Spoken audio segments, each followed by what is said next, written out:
So இந்த pregnancy வந்துட்டு ஒரு பியூட்டிஃபுல்லான ஜேர்னி, நம்ம ரொம்ப என்ஜாய் பண்ணுற ஒரு பீரியட் அது. ஆனால் இந்த பீரியடில் நம்ம கவனம் செலுத்த வேண்டிய விஷயம் என்னென்னா வந்துட்டு நம்ம மாதம் கரெக்டாக வந்து டாக்டர் கிட்ட நம்ம எல்லா செக்கப்பும் பண்ணிக்கிறது தான்.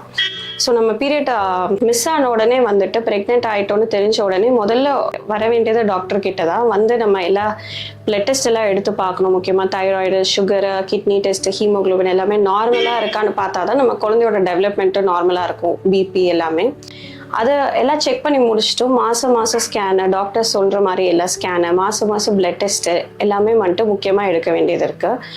சுகர், ப்ரெஷர் இந்த மாதிரி இதெல்லாம் 20 வாரத்துக்கு அப்புறம் எப்போ வேணாலும் வர வாய்ப்பு இருக்குது.